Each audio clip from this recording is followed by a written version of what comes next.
O Senhor esteja convosco. Ele está no meio de nós. Proclamação do Evangelho de Jesus Cristo, segundo João. Glória a vós, Senhor. Naquele tempo, João estava de novo com 2 de seus discípulos e, vendo Jesus passar, disse: Eis o Cordeiro de Deus. Ouvindo essas palavras, os 2 discípulos seguiram Jesus. Voltando-se para eles e vendo que eu estava seguindo, Jesus perguntou: Que estáis procurando? Eles disseram: Rabi, que quer dizer mestre, onde moras? Jesus respondeu: Vinde ver. Foram, pois, ver onde ele morava e, nesse dia, permaneceram com ele. Era por volta das 4 da tarde. André, irmão de Simão Pedro, era um dos 2 que ouviram as palavras de João e seguiram Jesus.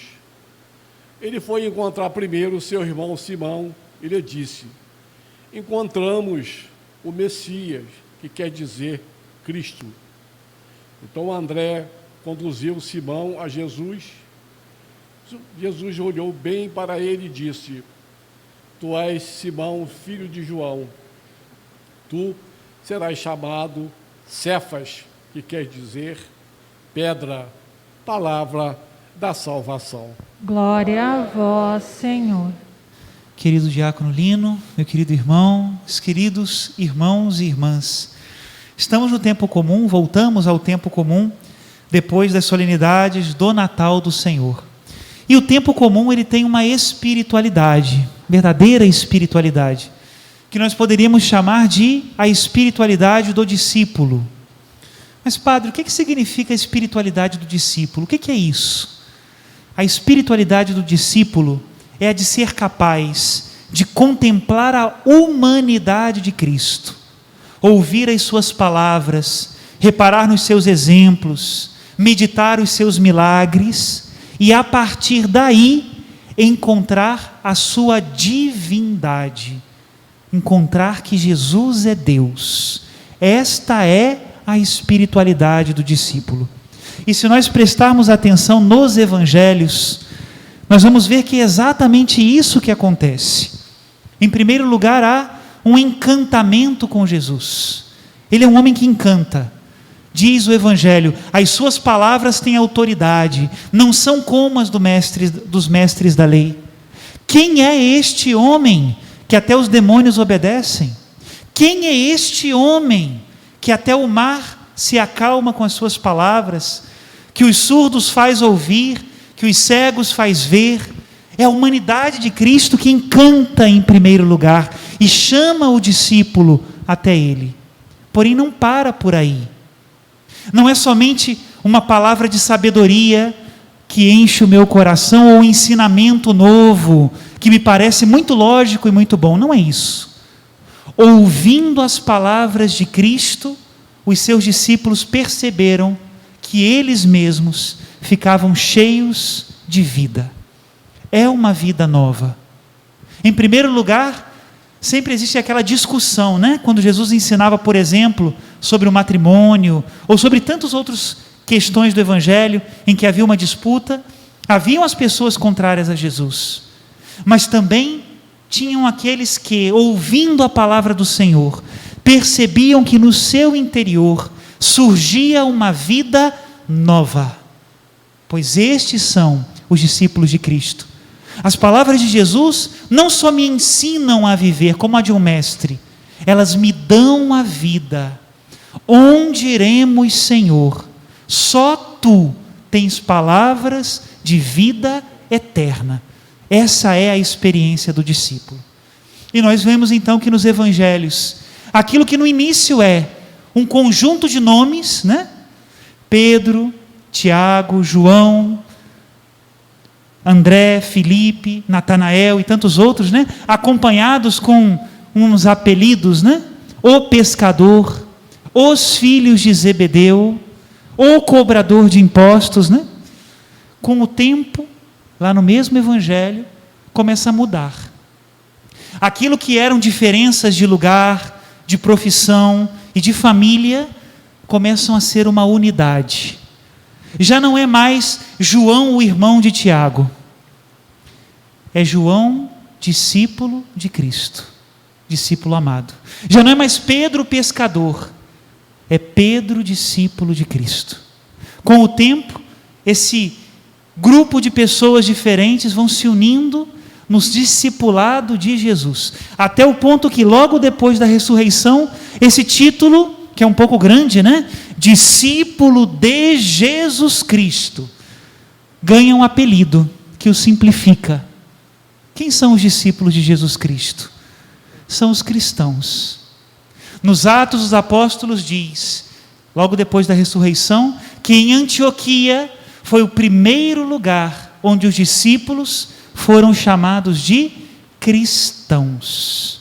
E cristão é isso, é discípulo do Senhor. Se nós olharmos a etimologia da palavra, né, a raiz da palavra discípulo, o que nós encontramos? O discípulo é aquele que coloca os seus pés nas pegadas do mestre, né? Não sei se vocês já viram, é até uma brincadeira de criança isso, né? O adulto vai na frente e deixa umas pegadas, né? E a criança vai atrás tentando colocar os pés em cima das pegadas dos adultos, né? Pois isso é discipulado, isso é seguir a Jesus. É assim e é próximo, hein? Como é possível que nós podemos dizer que nós somos discípulos de Jesus Cristo se nós não ouvimos todos os dias a sua palavra? Não é possível. Como é possível dizer que nós somos discípulos de Jesus se isso não muda nada na nossa vida? Não é possível. Precisamos ter o Mestre diante dos olhos, precisamos vê-lo sempre com ardor, querê-lo, buscá-lo, ir até ele. Essa é a tarefa do discípulo. Diz o Catecismo da Igreja Católica, toda a vida de Jesus, número 516, toda a vida de Jesus é revelação do Pai, suas palavras, seus silêncios, seus sofrimentos, sua maneira de ser e de falar. Só Jesus pode dizer: quem me vê, vê o Pai. E isso que é, né, o grupo dos discípulos de Jesus, tornou-se um verdadeiro movimento que tomou conta do mundo inteiro. Quantos irmãos e irmãs nossos enchem a boca e o coração para dizer: eu sou discípulo de Cristo. Isso é maravilhoso. Isso se mostra não só nas nossas palavras, mas também nas nossas ações. Lá nos primeiros séculos e até agora, no século 21, homens e mulheres dão a vida e testemunham com o sangue serem discípulos de Cristo. Vocês se lembram, alguns anos atrás, aquela fila de homens de macacão cor de abóbora, né? Que foram assassinados porque eram cristãos num país muçulmano, se lembram? Degolados diante das câmeras. Eu sou discípulo de Cristo. E deram a vida para essa verdade. Esse é o discipulado do Senhor, né? Quando, vocês se lembram também que é uma passagem famosa do Evangelho, quantas vezes São Pedro negou que era discípulo de Cristo, vocês se lembram? 3 vezes, né? E como aconteceu? Aquela porteira, né, a menina que cuidava da porta da casa do sumo sacerdote, ou do sogro do sumo sacerdote, disse a Pedro: você é discípulo dele? Pedro disse: não, não sou. E o que ela responde? É sim, você fala como ele. O discípulo de Cristo mostra pelo modo de falar, pelo modo de vestir, pelos lugares onde frequenta, pelos lazeres que escolhe. Não dá para ser discípulo abstrato. Discípulo de Cristo é concreto. Muitas pessoas dizem assim: ah, padre, eu tenho Jesus no meu coração. Graças a Deus, eu também tenho e todos temos que ter. Mas não é só uma questão de coração no sentido abstrato. Não, não. eu sou discípulo de Jesus de corpo e alma.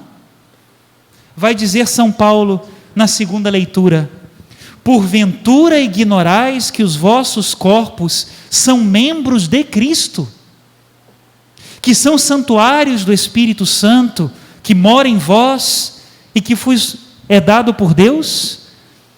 E, portanto, ignorais também que vós não vos pertenceis a vós mesmos? De fato, fostes comprados com preço muito alto.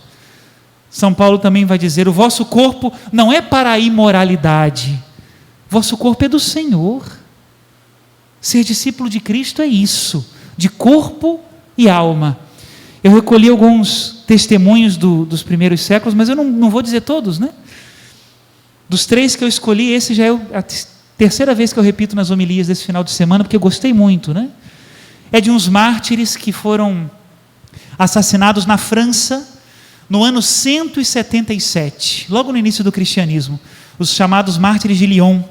Era um grupo grande, ali tinham crianças, idosos, jovens, todos, né? E tinha um que se chamava Santo, seu nome de batismo era Santo. E o torturador procurava torturá-lo, né? Para que ele dissesse onde se reuniam os cristãos, quem eram os seguidores de Cristo, de onde ele veio, onde ele morava.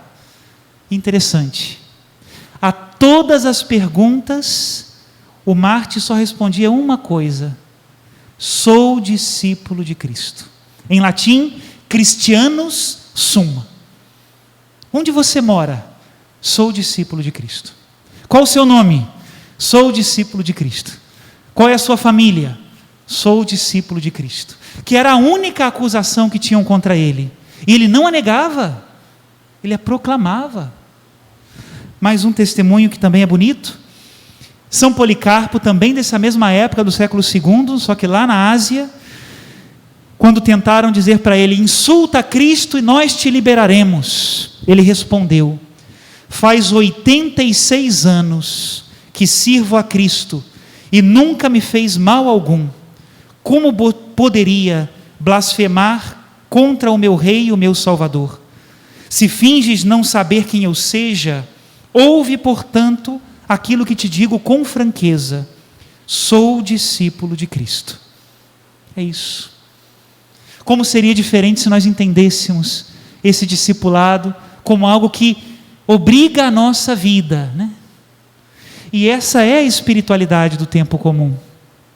Eu me comprometo, pela minha missão, a cada um de vocês, que cada domingo do tempo comum, um ponto luminoso do Evangelho, eu vou trazer para a nossa reflexão, para que sejamos verdadeiros discípulos de Cristo. E peço ao Senhor nosso Deus que sejamos fiéis, muito fiéis, no cumprimento do Evangelho do Senhor. E eu gostaria de terminar a reflexão com um testemunho pessoal assim, né? Sabe uma das coisas que é mais difícil para alguém que prega o Evangelho? É o seguinte: é nós apresentarmos Cristo, a sua verdade, né? Darmos princípios, né? Luzes para todos, né?